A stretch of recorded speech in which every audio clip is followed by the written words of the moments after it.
Go ahead. Thank you, Frank.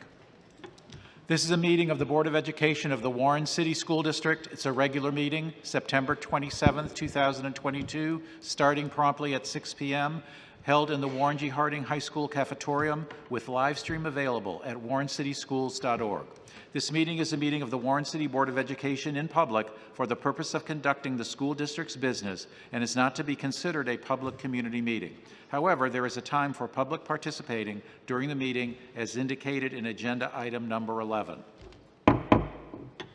Mrs. Scortino, would you please call the roll? Mrs. Doherty? Here. Mrs. Lamperos? Yes, here. Mrs. Patterson? Here. Mr. Walker? Let's go Lady Raiders volleyball and here. And Mr. Fowley? Here. Would you all rise to salute the flag? I pledge allegiance to the flag of the United States of America and to the republic for which it stands, one nation, under God, indivisible, with liberty and justice for all.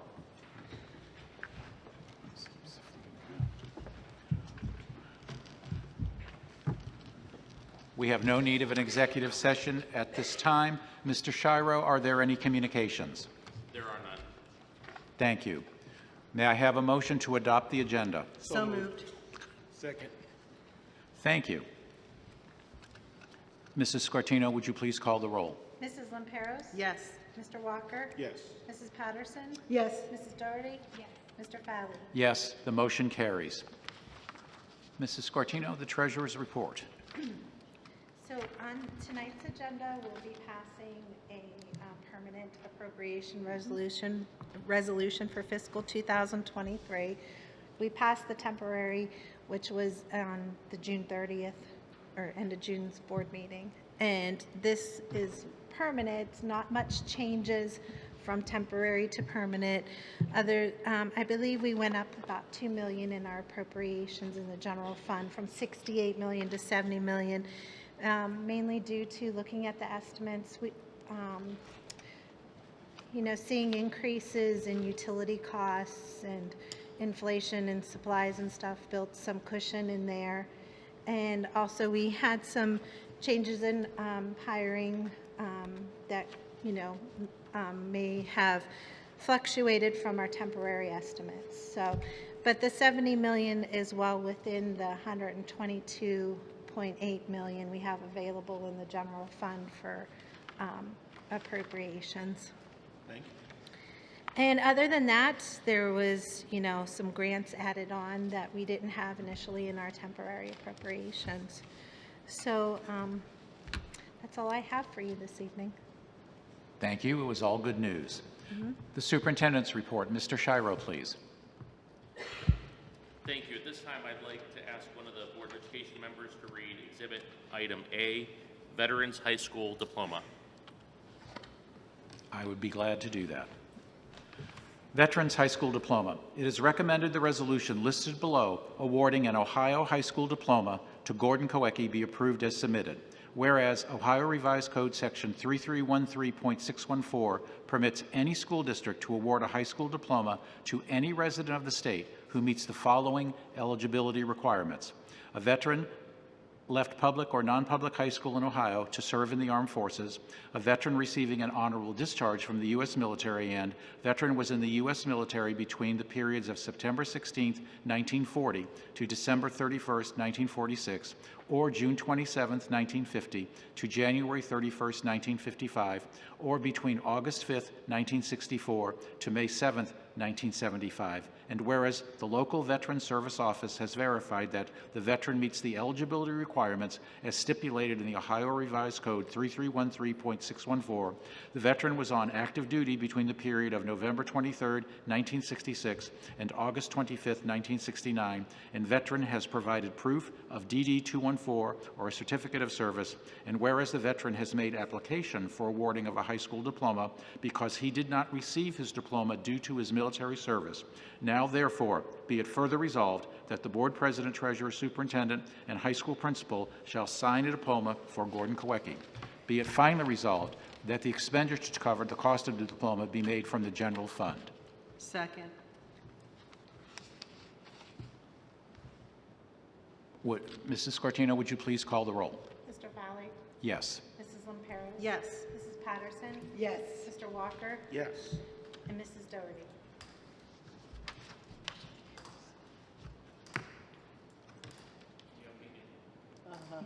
Mr. Kawecki, if you would come up to the podium.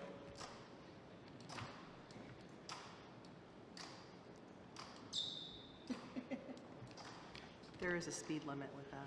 He chugged 3 Advil.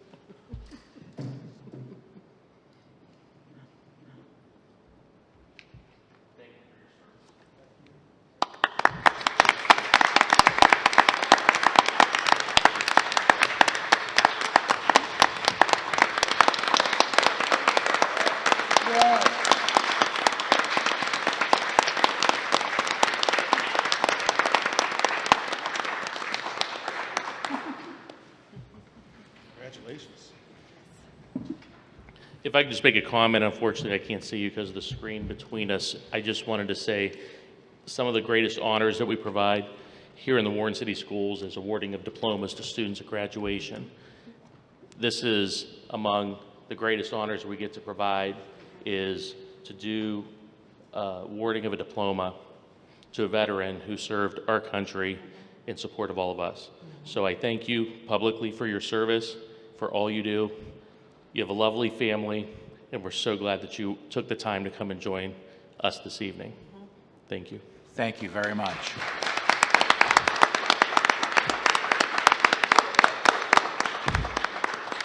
Thank you and congratulations. Mr. Shiro, Part B. Moving on in the superintendent's report, at this time I'd like to welcome to deliver the second part of the superintendent's report, the story behind the stars. This is information regarding our local report card, our data in the Warren City Schools. It's going to be facilitated by our Chief Academic Officer, Wendy Hartzell, with support from our Associate Superintendent of Student Services, Student Wellness and Success, Dante Capers, and our Executive Director of Curriculum Instruction, Regina Teutsch. I'd like to welcome them at this time.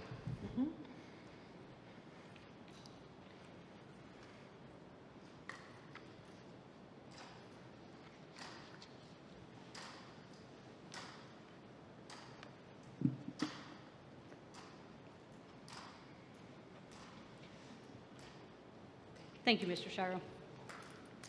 So the story behind the stars, Regina actually had come up with that when we were just talking about the release of the report card, because instead of having the letter grade, now we have stars. And so we really wanted to explain the story behind the stars and what they mean with the local report card.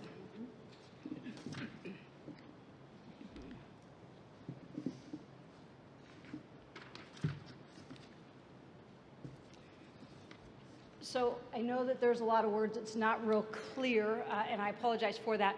But on the very front, it's the overview of the report card. There are several components that make up our scores. But one thing I want you to be mindful of is our local report card is one snapshot in time. It does not tell our whole story, it is a piece. And the components that do make up the report card are achievement, progress, gap closing, graduation, early literacy, and college, career, and workforce military readiness. We're going to get to each of those components throughout this presentation, but that's just one snapshot in time that we're going to dive a little bit deeper into. One thing I want you to be aware of, though, as we go through this is with these star ratings, there is a scale for each one of these components, and it's not the same. So for each one of these components, the scale of whether it is a 5, a 4, or 3, 2 stars, they are all different scales. They are not equal. And so as we go through this, that's something to very much keep in mind, because what makes us a 2-star in one, it may make us a 4 in another, because the measurement is different. So like any good story, because this is going to be our story, like any good story, they have story elements. And for the purpose of tonight, we have a beginning, a middle, and an end. And so our beginning for our report card starts with our early literacy. Then our middle goes to performance, and our end ends with graduation. So we really start with our students entering school and how we're getting them with their foundation of reading, how we're going to continue to grow them in our upper elementary and middle grades. And then the ultimate goal is that we graduate our students. And so this is kind of the story of school.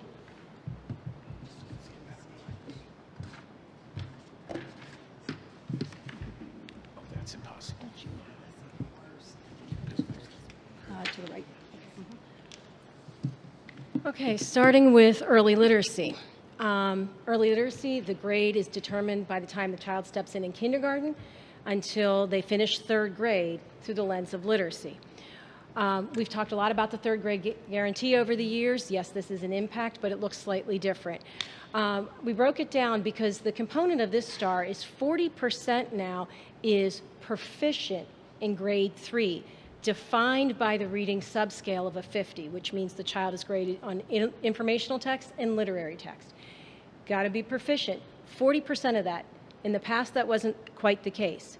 25% is made up of moving students from on track, from the time they ended kindergarten for the KRA to the time they were in third grade fall, and we use NWA MAP in first, second, and third grade.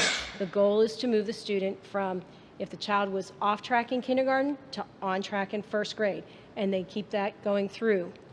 And then 35% of this is made up of the students who go to fourth grade, and that's important because you don't necessarily need a 50 on a subscale. It can be the alternative assessments that are allowed by the state of Ohio. Terra Nova is something we've used in the past. NWA MAP is something that we use. So 3 different measures make a whole to make this up. And that's important also because when you look at the on track and the promotion to grade 4, that can be different among school districts. That is school district's choice. So the one constant is the top, that's the state assessment. The other 2, we are measured against other school districts, though the measure may be different.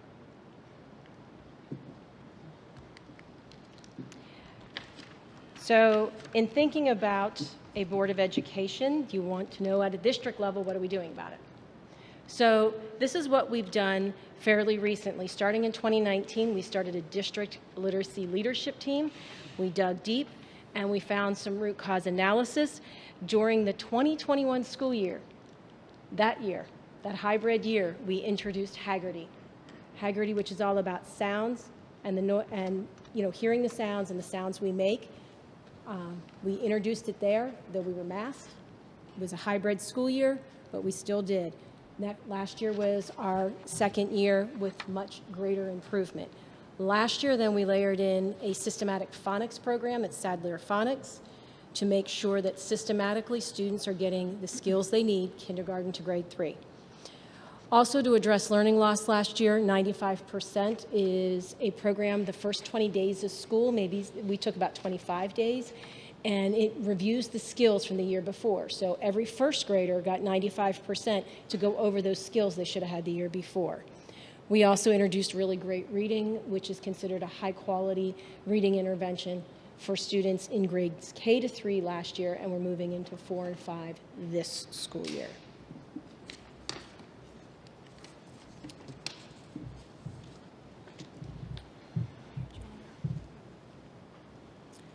So with the achievement in the past, achievement was measured by meeting the indicators as well as performance index, our PI. For the release of the report card from 21-22, 100% of the scores generated from performance index only.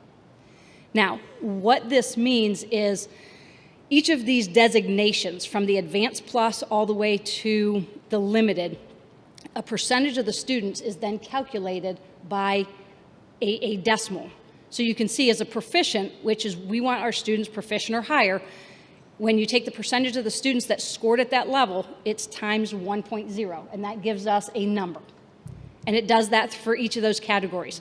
What happens then is that number is then calculated, and it's taken out of the cap number, which for this year was 107.3.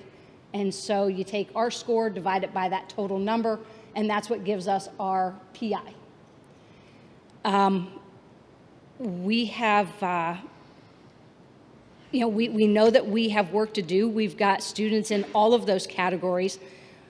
One of the things that we also want to make sure that we don't do is we have untested students. There are some students that didn't attend during that testing window, or we have some students that, you know, were hospitalized and weren't able to test. All of those untested do count against us as zeros, because you can see it's a zero, you know, everything percentage multiplied by the zero. So we really want to make sure that we're focusing on proficient or higher, and making sure that through the K-3 literacy that we are getting students to read on grade level, which only helps every other subject and every grade level as they progress.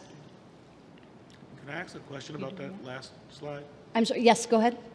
Looking at the calculations, proficient, which should be like you're doing what you're expected to do, it's almost like you're penalized for it, if I'm looking at it correctly, because you get ×1, but you get more points for... You're not being penalized. We want our students proficient or higher. So if we can get every student to that 1, we will hit our mark.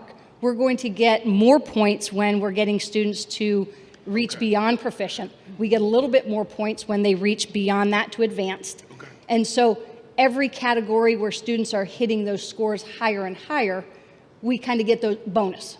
Okay. So Okay. the proficient level is considered... Proficient is the minimum in which we want. Okay. If I can make a comment in support of what I'm hearing, as well as Mr. Walker, we can state that 1.0 and 1 and proficient is where we need to get students to be. But aren't you calculating this based upon a 107-point scale? It is. So actually you are deficient, mathematically speaking, That's what I was... at proficiency. If every student was proficient, you're not at 100%, because 100% is really 107.3. Correct? Because I mean, the- I could be wrong. I'm just, we Well, didn't discuss this, but I'm just saying, The simple 107, math. the 107.3 is calculated on the 2% of the highest scoring in the state. Correct, but if every student was proficient, you would still not be at the top. If everybody was just proficient, that's Yes, correct. yes, we would not be, we would only be at 100%. I'm just saying that. I'm just poking holes in the Correct. system. Okay. Because to me, it doesn't make sense if every student is proficient. How are you not at the top level? Because we do have the other categories that are above proficient. And that's where we aim to be. I mean, we want students at minimum at proficiency, but certainly we want to accelerate them and make sure that they're hitting and going beyond that so that they are growing exponentially. Okay. Okay. All right, so building leadership teams. We have district leadership, and then we have building leadership, and it's really at the building leadership and at the teacher-based teams within the buildings where all of that work is done. So based on the school report card, our question to the BLTs, and when they started this about a week ago, we said, PI, what's your plan? So what is the building's plan to raise the performance index to getting students to proficient or higher? What are the actions in which those buildings will take to monitor that data so that students are growing and progressing towards that goal? And so every building is going to be a little bit different. It's based on their numbers. It's based on the students and where their data is and the students that they have to move. And so that's what the buildings have been charged with right now, is to come up with what is your plan and how are you going to do this?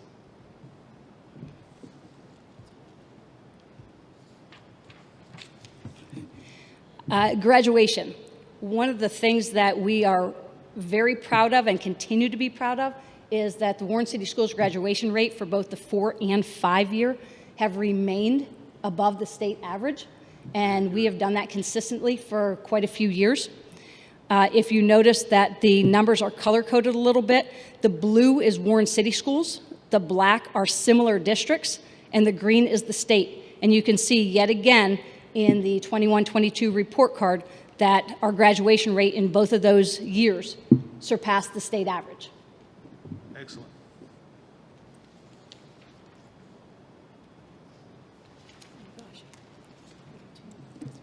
Sorry about that.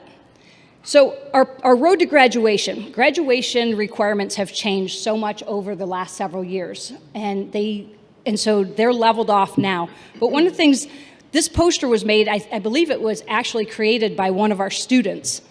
And so our road to graduation, it's just not about a test score, and it's just not about the credits. There are kind of three components that happen.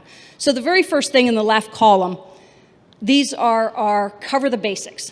That student's earning our 21 credits. That's taking all of the courses required by the ODE, and they have to pass them.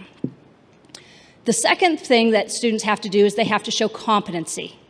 So they can show competency in a variety of ways. Notice that there's word "or" 3 different times here.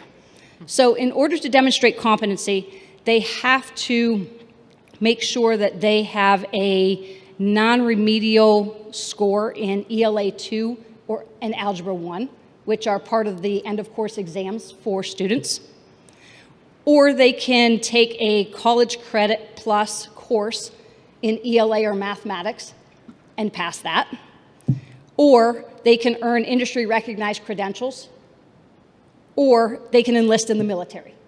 So there's a lot of options in that second part to earn competency, and we have students that are making that in a variety of ways. Then the third part is showing readiness, and these are the readiness seals. And so there are seals that are designated by the state of Ohio in which a student has to meet one of them, and the other seal that students can earn can be at a local level. Currently, we have 3 within our district that we started a few years ago and have been vetted by committee.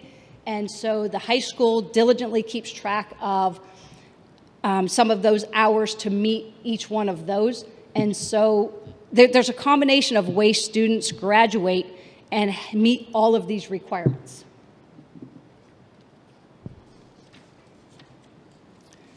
So just wanted to highlight a couple of things regarding our high school. Right now we have 14 AP courses and 18 CCP courses that are offered at Warren G. Harding on our campus, and students also have a choice and an opportunity to attend CCP courses at college. YSU has been one of our placeholders and university partners that we have used. This year, Eastern Gateway has come on as well, and so students actually have 2 opportunities, 2 places that they could take courses from and earn that college credit. We have teachers that are trained and credentialed to teach both at YSU and at Eastern Gateway, and students never have to leave our campus for a lot of those classes as well. Career workforce, industry recognized credentials. We have pathways in 5 career fields currently offered at Warren G. Harding. We have business, marketing, and finance, construction, hospitality and tourism. What's unique about this is we have done all the paperwork and submitted it to the state. We have been given the tentative approval for pre-apprenticeship connected to this. We're waiting for the full apprenticeship, but I think that is a technicality. Everything that we have seen and all the communications have led us to believe that that will in time be approved fully. And then we will be one of very few public schools in the state of Ohio that offer an apprenticeship program that's identified by Jobs and Family Services. Excellent. Another pathway is informational technology, law and public safety, and manufacturing. One of the unique things that we are starting to put in place so we can build capacity for students is every student has the opportunity to earn 4 industry recognized credentials, and these 4 are found in every career field that they would choose. CPR, if a student takes that and is certified, which we offer in 9th grade, they earn 3, or 1, and then in the student leadership excellence, which is in freshman advisory, they earn industry credentials also. So no matter what, our freshmen have an opportunity to earn 4 credits right off the bat, just by doing what we're expecting them to do anyways, because we really want to build capacity to set students up for success.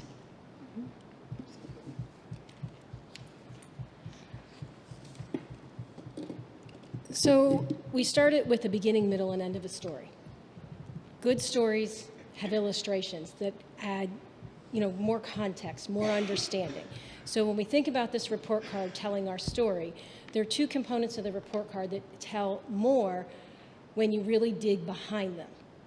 One is progress, one is gap closing. So as more data gets released for every building, they're going to dig into that illustration, those pie charts, those graphs, and really try to hone in on the specifics that they need to do.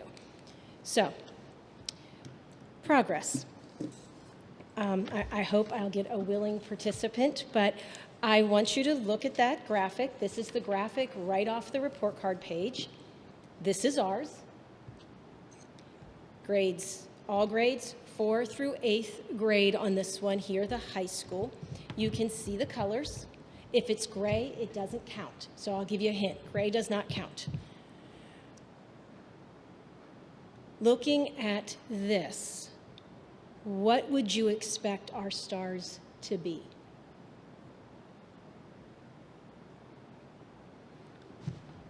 I can't see the key. 2? Why? The key is far away. I can't make out the key, so Okay, so Oh, dark blue. I can't read anything. Yeah. I'm just looking at the Can colors. you give us Okay, so I guess what I was going for is, do you see a lot of green? a lot of Yes. green? Okay, a lot of green's good, right? I would think. Means go, means I don't have to stop. Not Yes. getting, little leery if I'm going through a yellow light when I'm in an intersection, right? Green. So when you look at this and realize we received 2 stars, we have to start to think about, okay, so dark blue is, they changed the colors. Dark blue is the best, so we do have a dark blue. And then there is a lighter blue, which we don't see here. Obviously green, yellow, red, that dark maroon red. Okay. So what we don't know is on October 4th, all school and districts value-added reports will be released. So the report card is released. With this, we get the numbers. We get the continuation of the story on October 5th, not 4th, I apologize. So we need to look at why all this green and 2 stars. We need to figure that out. What we do know is we know the gain index, but it's against the effect size, and the effect size is the same for everybody in the state. Our gain against all effect. We don't know that. So that is something all buildings and us at the district are going to do, because green means, and I know it is hard to see, but it says meets expected growth. Okay. But that means, so we're growing, we've met what's expected, but it's not strong enough to rate higher than 2 stars in this case. So I just think that's important, because you saw, it was public when it came to report cards. So what does this mean? So this is one we will dig in further. So if I can make a simple comment, I'm just adding up the blocks and areas here, and you have 17 blocks that are green, 2 that are blue, which means you have exceeded the standard. So 19 out of how many of these blocks are proficient or higher. I think there's only 12 or 13 other blocks that were either not measured or below proficiency. It's almost a 2-to-1 ratio of green or higher to less than green, and you get 2 stars. I mean, as a principal in the day, when I received a report with this much green, I was like buying the staff dinner. So, I mean, this was the report you wanted to see in a K-8 building.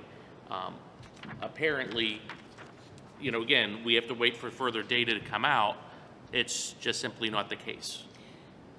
And I think that goes back to the story. The weight of the stars is different in every component.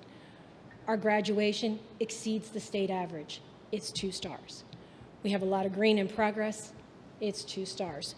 And that's just important. It doesn't mean that we don't have room to grow. Sure we do. But understanding that, I think, is going to be crucial and new for all of us, because all the colors are new.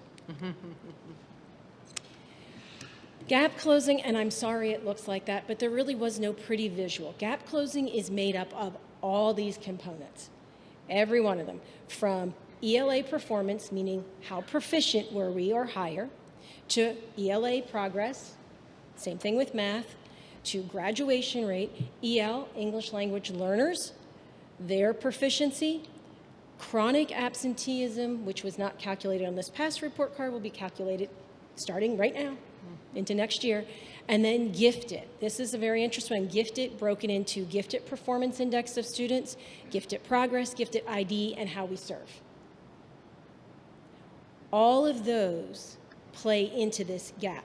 Each one has a weight. You can see the percentage, but that percentage is out of possible points.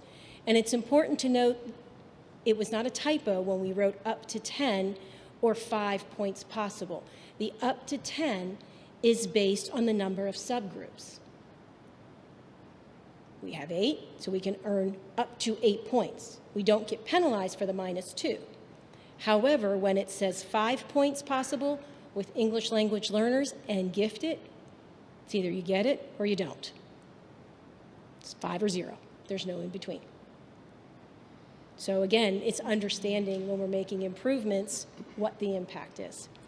So go ahead. What does the percentages mean? The percentages is how much weight to the larger component. So when you really, what they're really telling you here is performance and progress hold a large amount of weight in this gap closing. Performance being PI.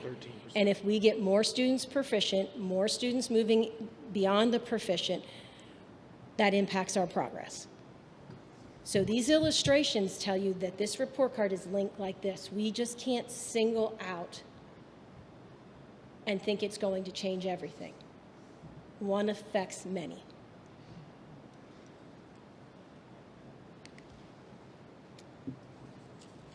Your turn. All right, so as Regina mentioned, chronic absenteeism will have a direct impact on our report card next year within a gap closing component. However, kind of want to take a little bit of time to tell you how it's having an indirect impact on the report card, that we're looking at today. So first thing, chronic absenteeism may be a relatively new term for you. So really kind of want to look at a bit, what is it? What is it? How is it calculated? And this component or this statistic is made up of students who miss at least 10% of the total hours within the school year, or that was a student during school. So last year we had about 1,080 hours. 10% of that would be 108 hours. If a student missed 108 hours or more, that student would have been designated as chronically absent from school. One big change with that this year is that it reflects a transition to hours as opposed to days. For however long we can remember, up to a few years ago, we really focused with attendance based upon days. How many days did a student miss? Again, this sort of translates into hours now as opposed to just days. Why is that significant? Because now tardiness counts. Signing your kid out early to go to a doctor's appointment counts against that attendance towards this chronic absenteeism. So no longer is it come for half the day, check in, you're there, and you get credit for that day. Every hour counts. And also of significance is that it's absence for any reason. So not just unexcused absences, not just parent notes, but those medical excuses count. Those pre-approved vacations count. Whatever's going on that causes a student not to be in school that day, that counts against their chronic absenteeism. That was particularly significant last year, as we've seen that about 15% of our absences for our chronically absent kids in the K through 8 was due to medical issues, so directly related to quarantine or time throughout that time that showed that significant academic loss happens when a student misses 10% of their total school year or more. Of significance is in early grades, students who have a high rate of absenteeism in kindergarten, first and second grade. There was a correlation to struggles when it came to grade 3 reading, which is one of the reasons why we evaluate for grade 3 reading. So as early as kindergarten and first grade is having an impact on those early reading scores. Chronic absenteeism is tied to a lack of math foundations even in middle school. So those basic skills or those fundamentals that students need in order to be successful in algebra, geometry, and beyond at high school, with chronic absenteeism, there's a miss out on those pieces there in the middle grades. Then also in high school, there are studies that show that by 6th grade, a student who's established chronic absenteeism by 6th grade, they're at risk of dropping out. It's one of 3 risk factors to predict dropouts that's used, again, as early as 6th grade. So the absenteeism, academic struggles, and then also the third kind of varies between a couple different studies there. But absenteeism is essential with that. And then also, by 9th grade, the attendance, 9th grade attendance is a stronger predictor of graduating on time than is 8th grade test score. So that's why chronic absenteeism is measured. It's why we look at it, because of the academic impact it can have. And it doesn't mean that these students will not be successful. It just means that there's more of a challenge, more challenges to overcome in order to meet the rigors of the classroom when a student is chronically absent from there.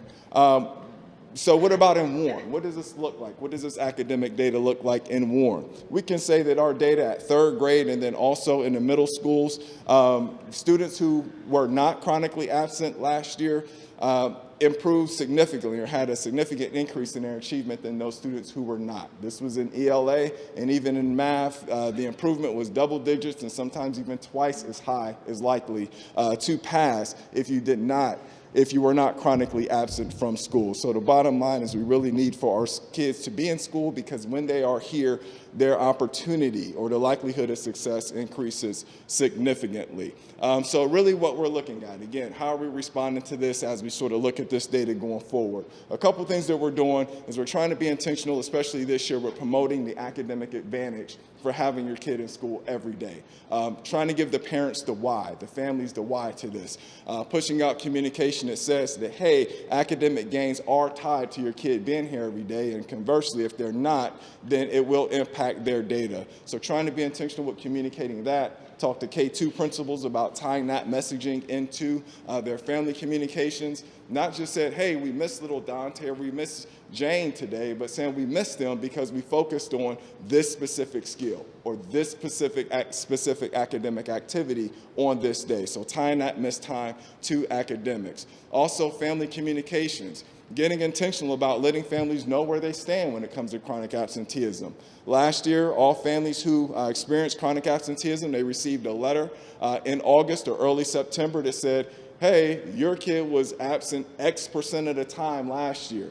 The student who was in good academic standing was only absent this % of the time. We do not want your kid to fall behind academically.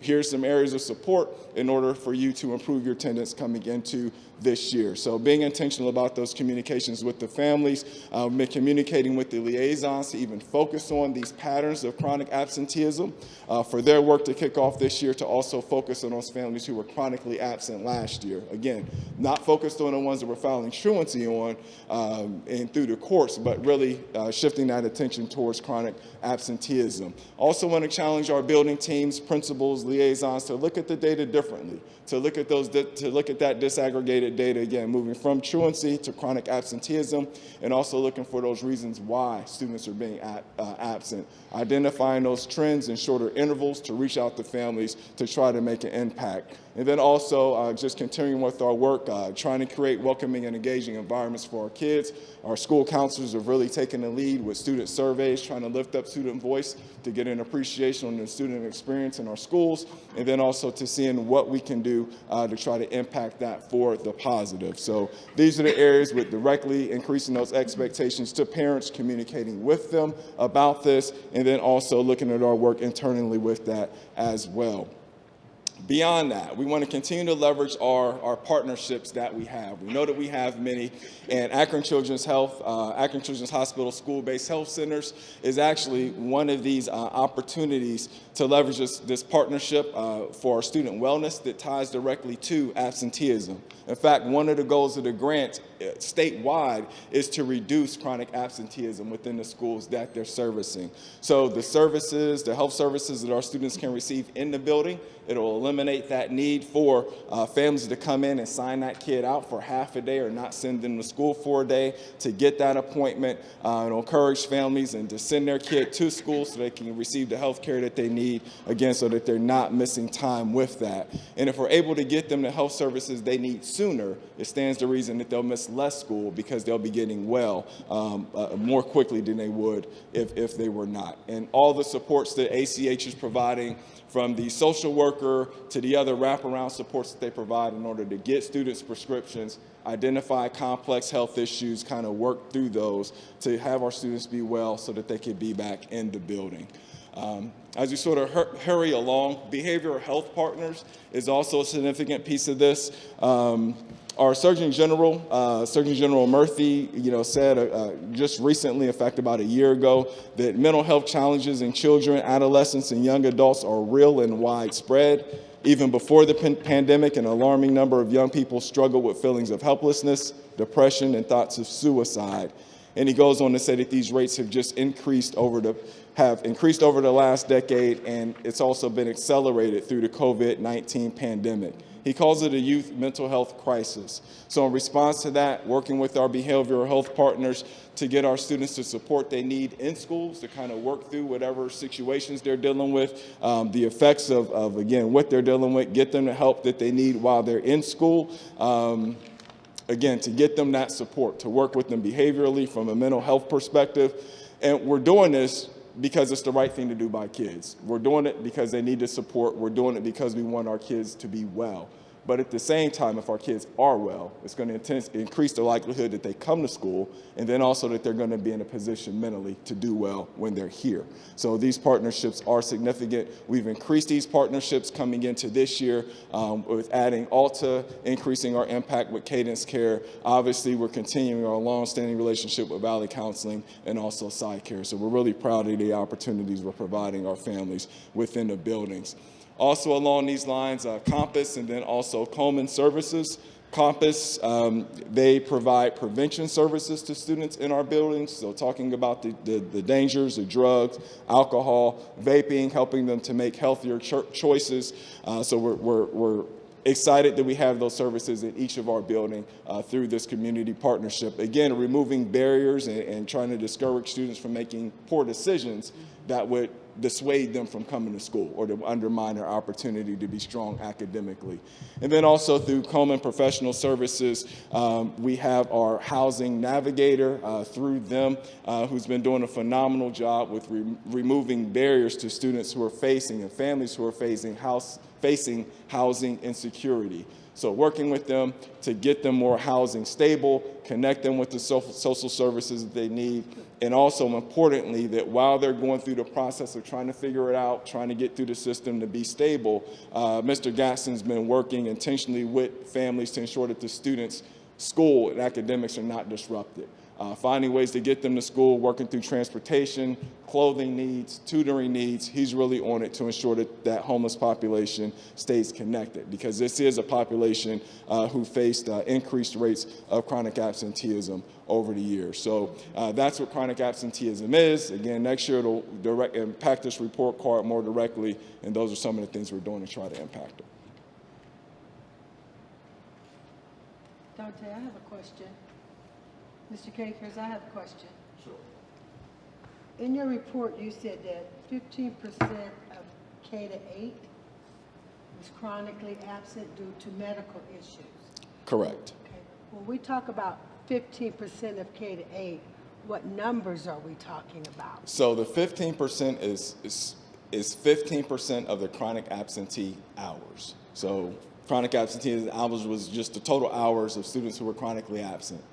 15% of their time out of school was due to medical reasons. Okay, so we're talking 8 students or 800 students? So our chronic absenteeism rate for the district last year was 58%. 58? Yes. Of how many students? You don't know? 4,500. Of all students in the district? Of all students, correct. Oh, okay. So So the about way that the statistic 5,400. is figured, it's not a flat number with Okay. that, because kids are in and out. Okay. Even students who are with us for 3 weeks are factored into that somehow based on the sliding statistic with that. So at 58%, is that a high number? Is that how is it trending for us? How is it compared to we think?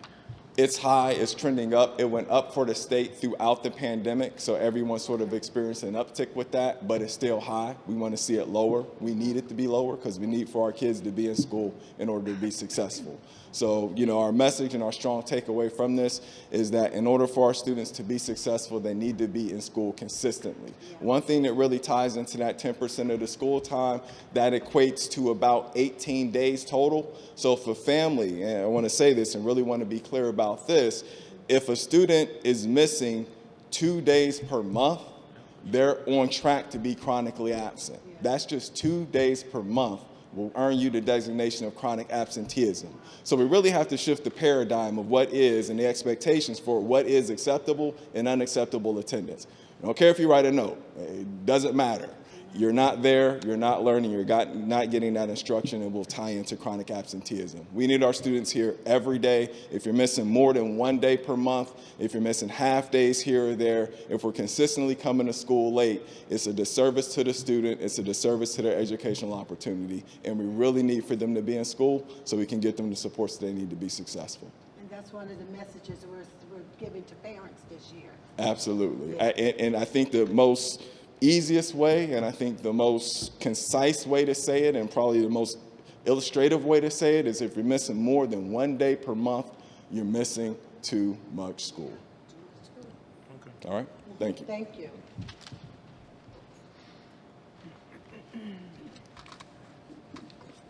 So with good stories, they often leave you saying there's to be continued, there's going to be more. There'll be more to our story. So I'm going to work from the bottom up. There will be the addition of college, career, workforce, and military readiness. That will not show up until the 2025 school year. In the meantime, though, we will be able to track our data starting next year because it's tied to graduation, which would mean it would be in arrears. So next year, we'll be able to see 2022, 23, 24 before we actually see it go live on 2025. Absenteeism will count in our gap closing. It will impact gap closing. We are looking for it to have a positive impact. So that is the goal. The overall star rating comes into effect next year. So meaning next year, meaning right now, when this report card comes out in September. You can figure it will take about 58% will include achievement and progress. So meaning getting students proficient.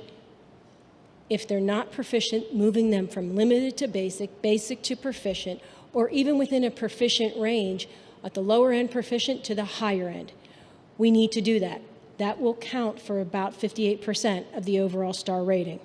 The other 42% will take into effect graduation, gap closing, and early literacy. To piggyback on Mr. Caper saying a takeaway from us is make sure in K-2 we get students reading on track. They are reading, and from 3 through high school, we are proficient. That's our big takeaway for ourselves. So the story will continue. Before we close the book, or I did close the book here, is really to say we have hard-working staff members, teaching staff, certificated, classified. We work as a collective whole. We work well with our families. We all know we need to work stronger. But I think when we are talking about stars amongst different entities, we need to understand, we need to compare like entities, that maybe the star next to us isn't the same.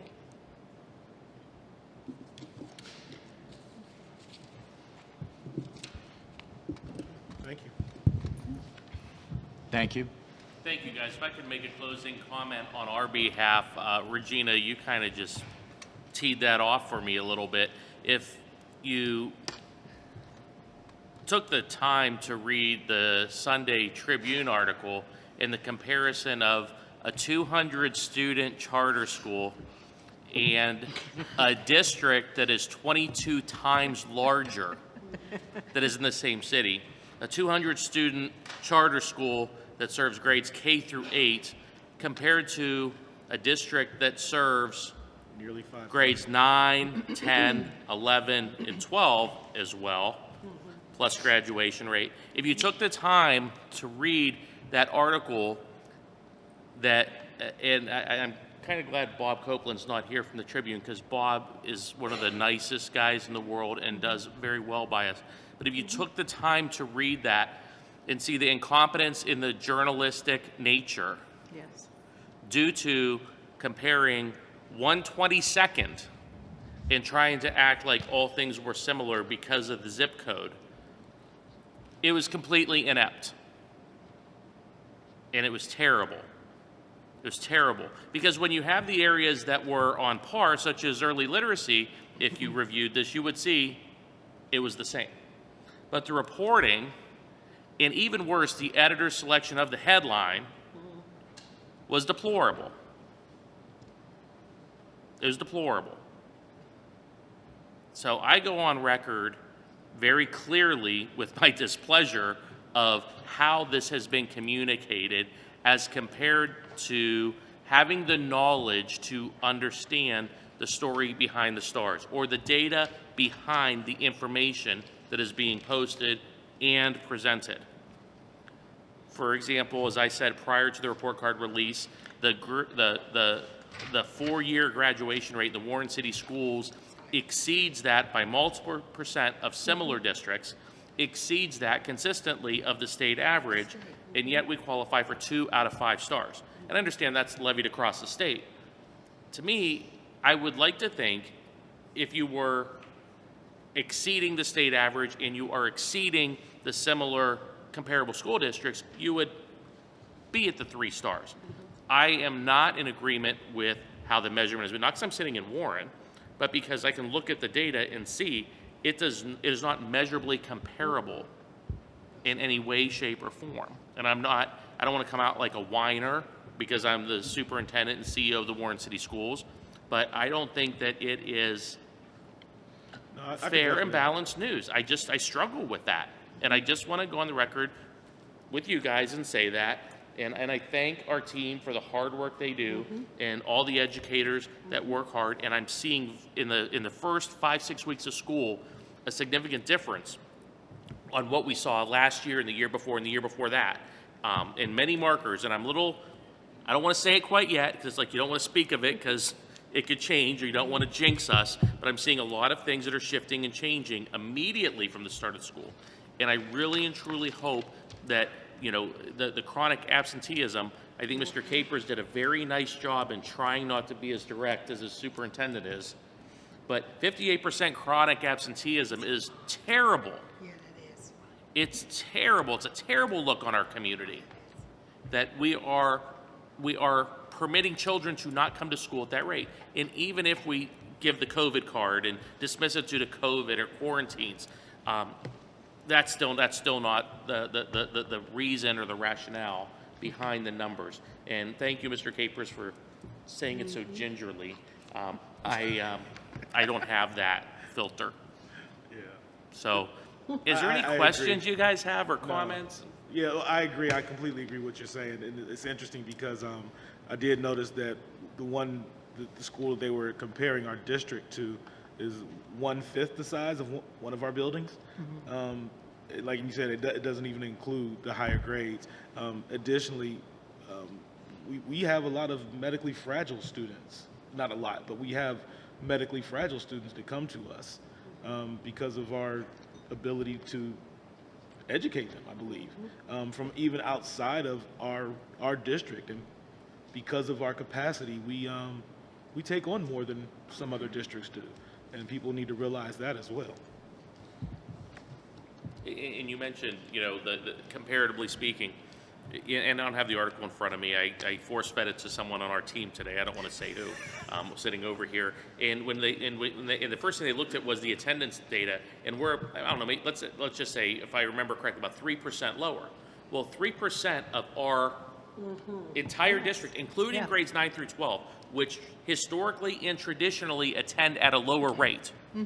That's over 1/5 of our district is here in this high school that attends lower.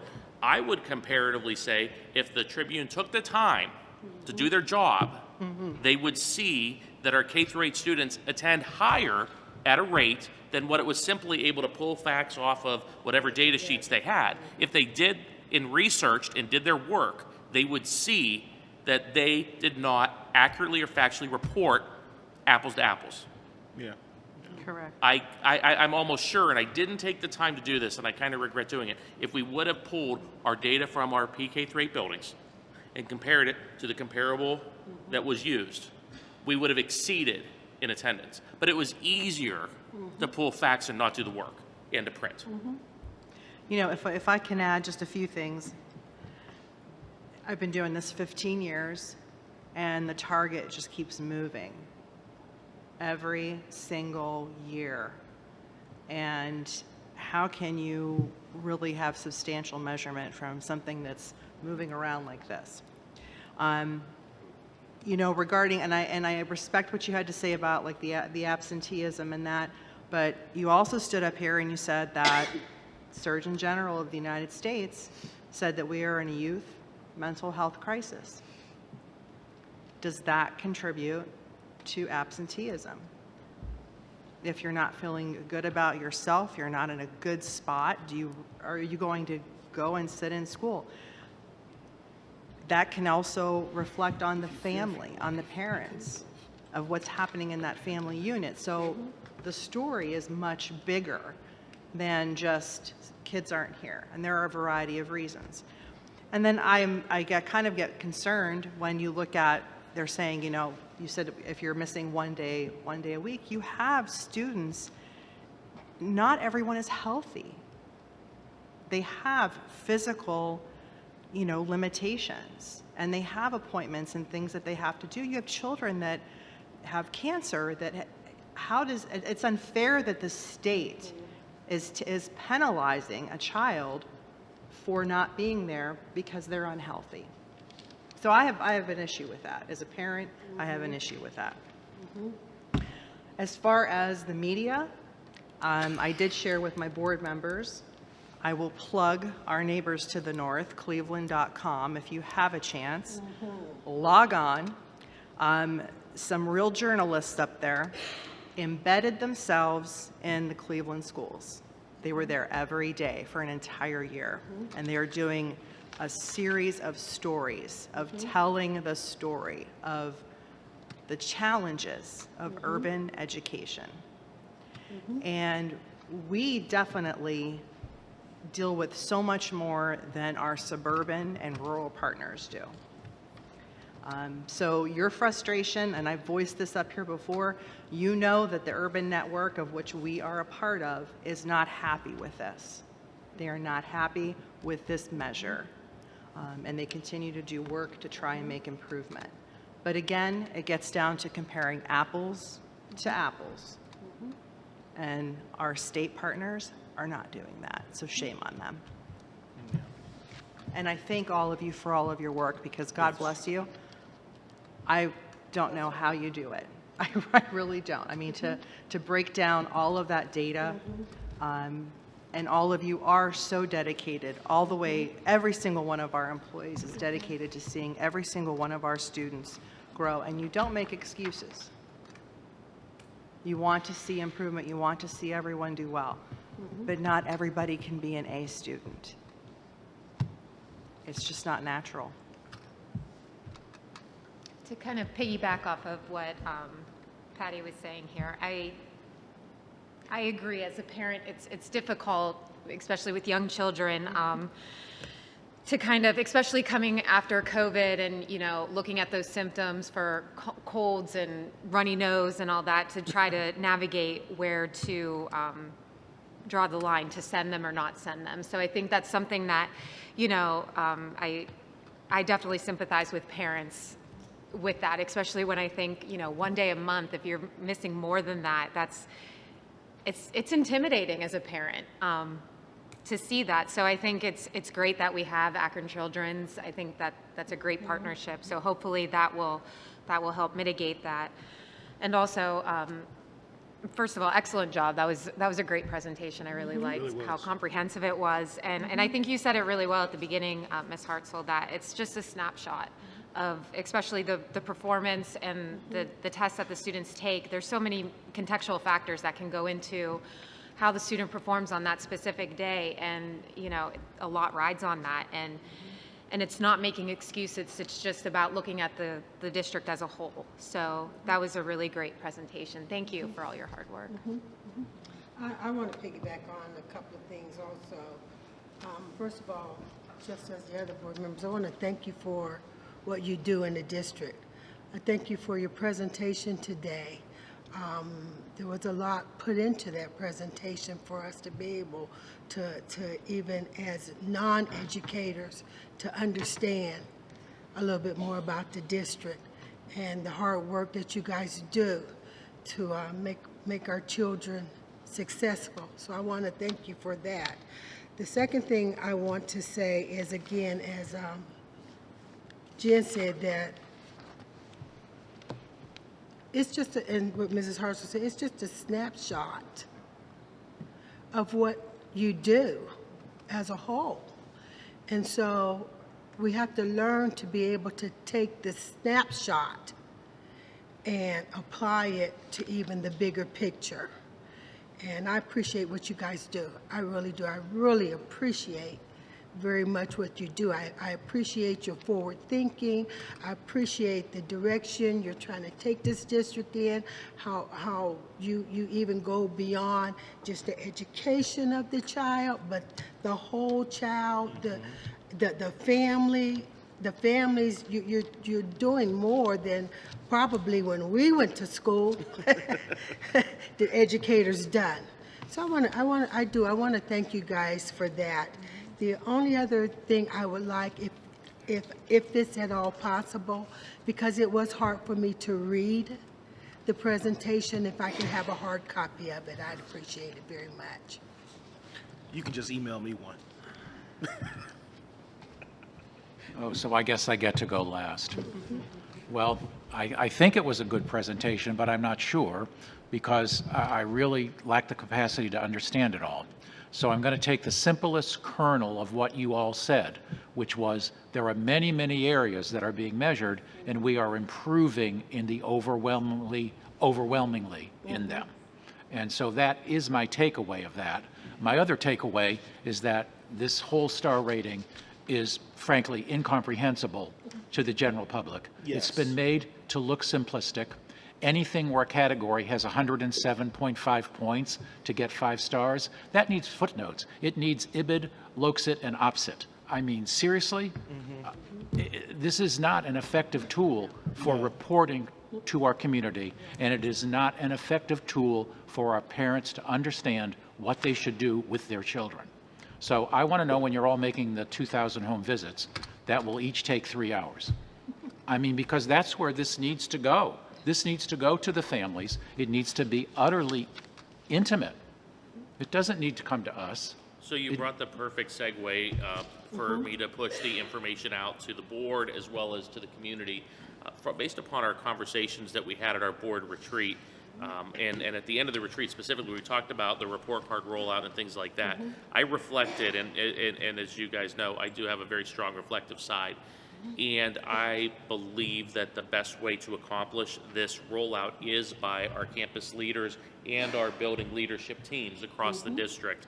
And our building leadership teams have committed that each building is going to present out district as well as their building data and other information about their building in the month of October. So given this meeting is the end of September, I figure September is our district rollout on our district data from the state report card and other related information, the story behind the stars, in essence.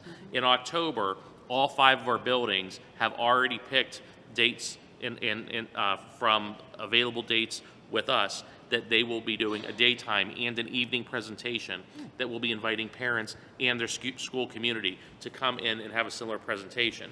The buildings were specifically asked today to have a highly competent representative of their team that can relay the information from tonight's meeting and how it was presented and all the things, so they can go back to their teams as they now go back and build their presentations to their community. Mr. Fowley, as you said, it has to be intimate, and how are we going to get to that point with our families in presenting out the information? This is going to launch us into November, where as we look in October, what comes in November, but parent-teacher conferences, how are we going to make them more effective? How are we going to make them better? In October, how are we going to identify our resources? What resources are available? From materials to people, to human resources and capital, to work with children. We're going to do this in November. We're going to,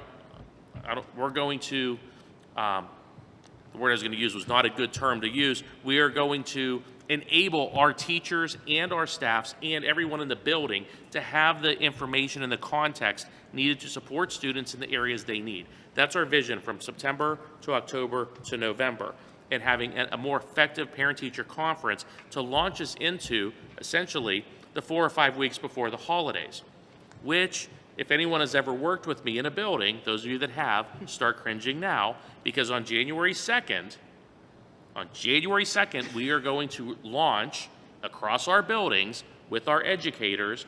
That's not teachers only, that's administrators, educational assistants, everyone, power teaching to the depth of the standards. In the day, years ago, many, many moons ago, when I was a principal, we used to go around to determine if people were teaching the standards. Now we are going to go and try to determine the depth to the standard, the level of engagement and involvement with students in their education, and that will be impactful. The depth of the standards. Because I know many times an individual can teach in a classroom, and I'm teaching the content. But when you go to the depth of the standard, you're teaching it to maybe a basic or limited value. You need to teach it to proficient or higher in order to gain the results and push our children and our students to where they need. In essence, what you've just said is the plan that we plan on rolling out. We're already in progress with it across all the buildings. Everyone here represented building knows exactly where we're at and where we're going and what we're doing between now and pushing off into our second semester of school in 2023. And that is the plan of how we are going to push things at the level where our principals are having the conversations in their buildings with their teachers. The teachers are having the conversations with their parents, with their families, with their students. We're prepared. We've been preparing for years to do data conferencing. Data conferencing between administrators and teachers is great. The impactfulness is when teachers are data conferencing with students on their progress and moving to that point. And we've been hitting our way there prior to COVID. Now it's time for us to unleash and launch what's in our toolbox. Put it all together. It's not new. Put it all together and communicate it and push it and make it happen. And that's where we're going. Very good. So I hope that was a perfect segue. If you had more to say, I apologize. I started getting excited. Thank you. Any further questions or concerns from the board members? And we look forward to the challenge. Pardon me? We look forward to the challenge. Thank you. Committee reports, athletics. Mrs. Limperos or Mr. Walker or Mr. Nicholson. We defer to Mr. Nicholson He's on his first. Good evening, everyone. Mr. Shira said earlier tonight, we really love celebrating accomplishments like Mr. Kowecki earlier tonight. We celebrated the 1972 state championship team a couple weeks ago. These guys were wonderful. I enjoyed every moment of the preparation for them, and they were so grateful after the event. They sent me emails. Coach Novak reached out to me and just wanted to say thank you for being there, and I thought it went really well. 1974 team will be our next celebration, the Warren G. Harding Panthers. Miss Patterson's very happy up there. We will celebrate the 74 state championship Warren G. Harding Panthers in 2 years. So everybody's getting their equal opportunity. Fall sports are well underway. They're probably about 2/3 of the way done. Week 7 of football is coming up this weekend. Our golf sectionals are next week. Volleyball sectional draws are on this Sunday. And not next week, October 7th, we'll have Senior Recognition Day for our band, cheer, and football. We had to merge all three together due to we had to cancel one earlier in the year. Therefore, come on out to the Mooney game. It's our last home game, and you'll see all our seniors for cheer, band, and football be honored. Other than that, the season's going pretty fast. Volleyball team got their first win last night. The girls are super excited, and I'm looking forward to going over there and hoping they're getting win number 2 tonight. So, any questions? Julian? Did JV, how did they do? I was kind of here. Me too, I didn't know. I just want to say, oh, go ahead. Go ahead. No, go ahead, finish. No, I'll text you the score. Oh, okay. No, I just want to say a wonderful job with homecoming. It was a great event, just kind of tying in with the athletics. Yeah, I wasn't there, but Miss Harper and Beautiful Cheyenne, job. Miss Burns both coordinated all that, and from what I hear, it went well. The kids got along. There's a lot of harmony. I think this year's group of kids are really getting along well, and it's been a good start of the school year. The number of people in the parking lot was astronomical as I was dropping off my children, so, That's what I heard. yeah. It was a lot. But they did have fun, so. It was If I can make a comment, it was not held outside due to any protocol. It was one of those things that was apparently enjoyed so much when we tried it, then it was like, well, let's do it this way, and it goes with the theme, and all right, have at it. And so that was not a top-down decision related to COVID or anything. It was what was desired. So It was very nice. Kudos to all. Just an FYI, Thank JV you. volleyball did win their first match. I couldn't hear. We just want the volleyball scores. Would you? Just text me. Okay. Financial advisory, Mrs. Doherty. I don't have any updates. Thank you. Board policies and guidelines, Mrs. Patterson or Mrs. Doherty. The only thing we do have a policy on our agenda this evening. I went out to board docs, I didn't see it, so I did speak with the superintendent, and it is a review, and it is reviewed because due to state requirement. So that is on the agenda this evening. And also, if I could reference, in addition to that review, that it's every 2 years for the career advising policy. I did meet with Barb from Neola as well as Karen, and the rest of us popped in and out today. And so we will have a batch of policies. So I'll be reaching out to Mrs. Patterson and Mrs. Doherty to see when you guys are available to sit down and go over the information regarding the next batch of policies. It is a significant batch, but very little change. So it's going to be a number of policies, but nothing that should take more time than regular to meet. So I'll send an email out with and check availabilities when you guys are ready. Okay, thank you. Legislative liaison, Mrs. Limperos or Mr. Walker. Yes, I have a few items. So the week of September the 19th, the State Board of Education approved requests for proposals for a search firm to move forward finding candidates for the State Superintendent of Public Instruction. That is correct. We are still without a State Superintendent Public of Instruction. I would encourage my colleagues to also keep an eye on a resolution that the State Board is going to be discussing and voting on in October, opposing Title IX protection for LGBTQ students. In the state of Ohio, we are nonpartisan representatives, and we represent all students equally. And this is an attempt to single out a group of students. So I would encourage you to read about it.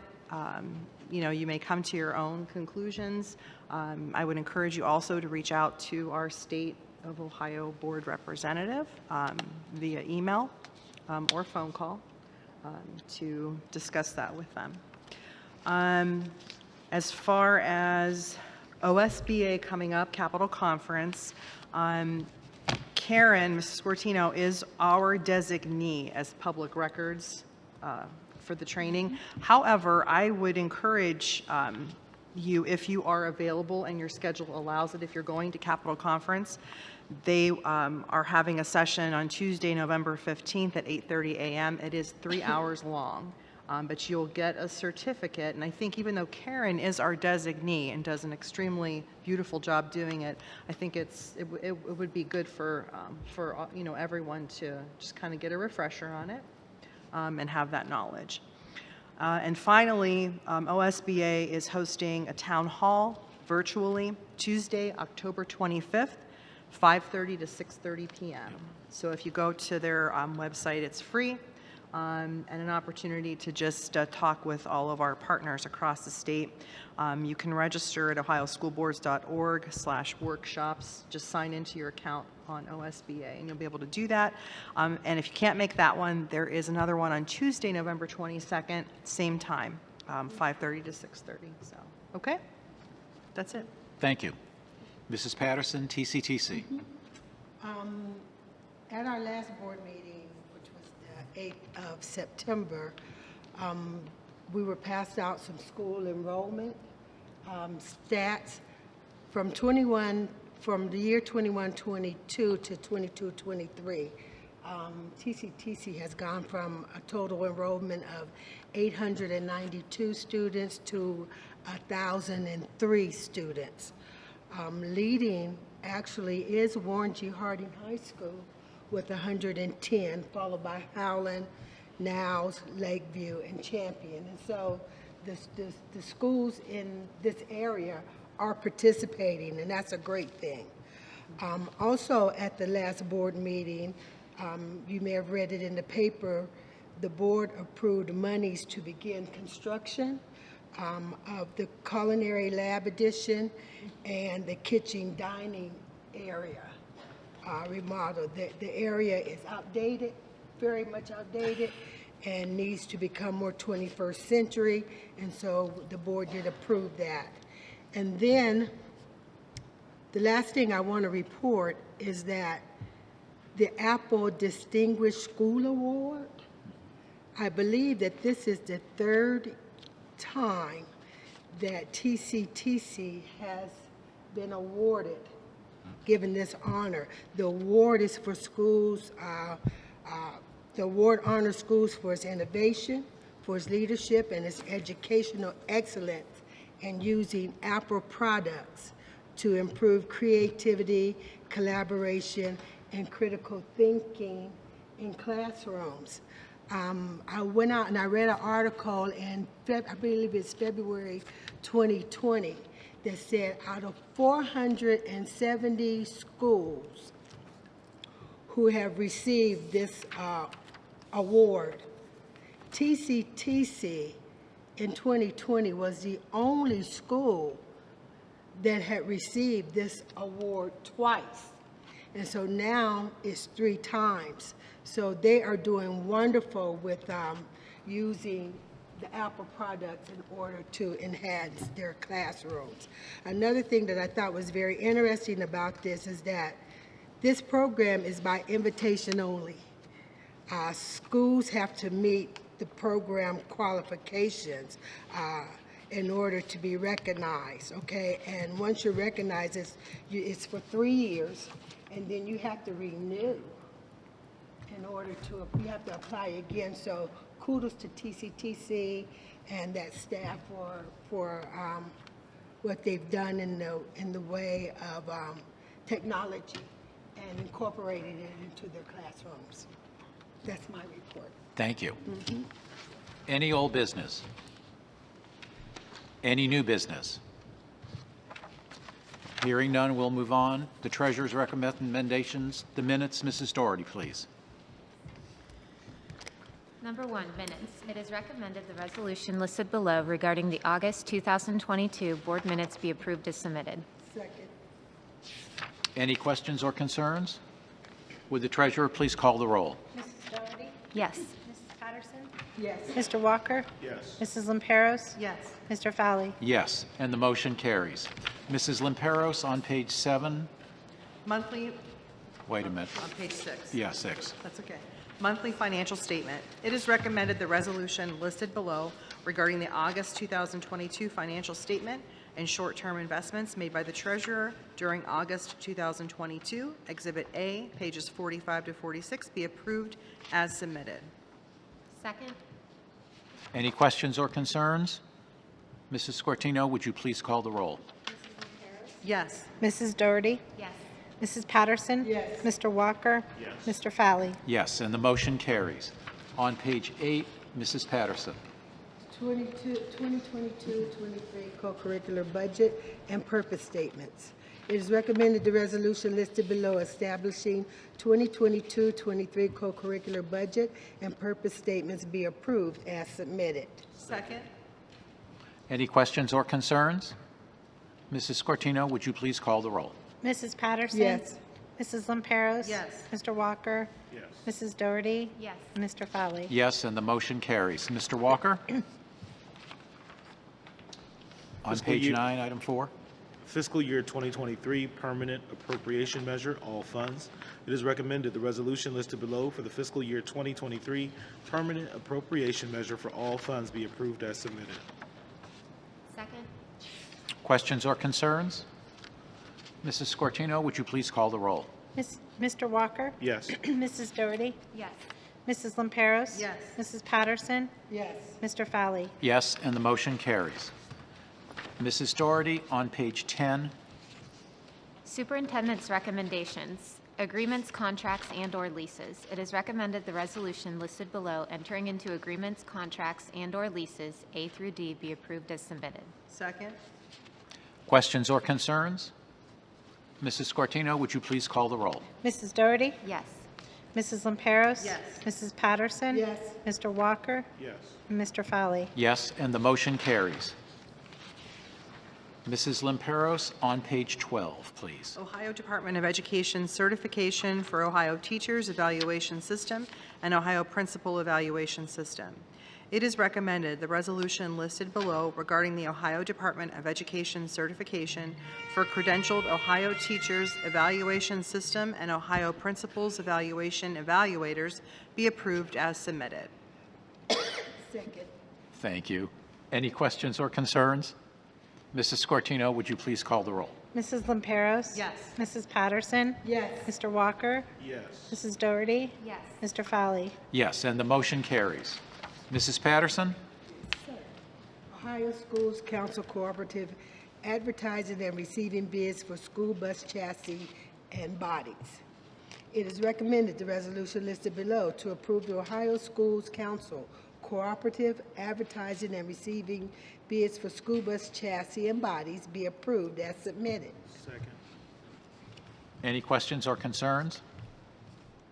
Mrs. Scortino, would you please call the roll? Mrs. Patterson? Yes. Mr. Walker? Yes. Mrs. Doherty? Yes. Mrs. Lamperos? Yes.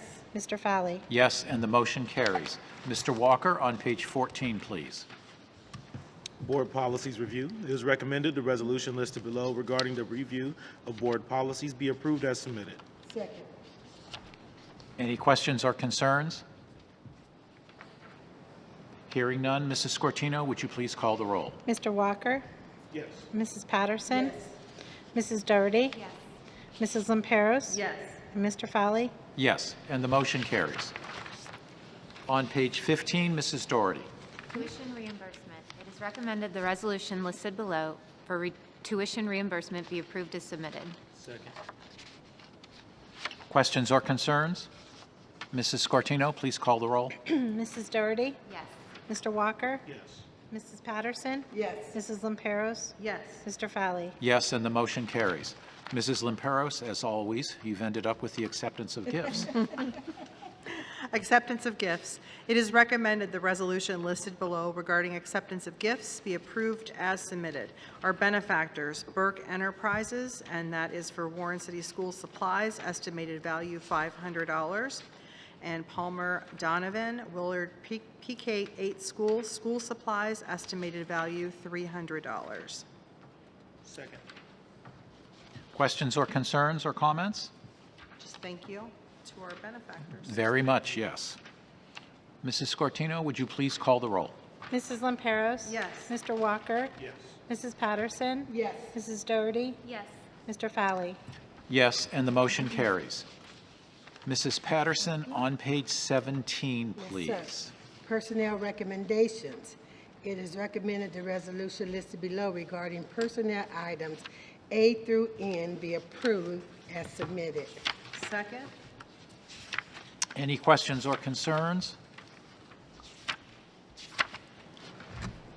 This is interminable. Through to page 42, and you have two classified Yes, retirements. page 32.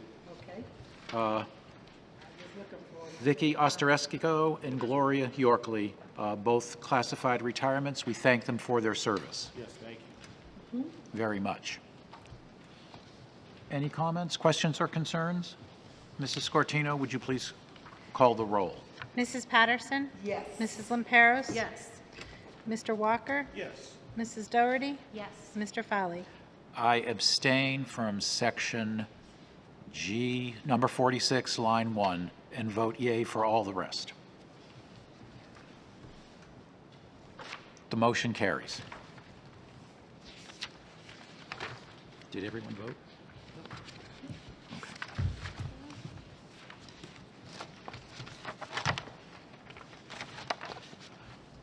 There are no board recommendations. Has anyone signed up for public participation? No. Okay, thank you. The board will be going into executive session for item A, consideration of appointment, employment, promotion, et cetera, of a public employee. No action will be taken when we reconvene. So moved.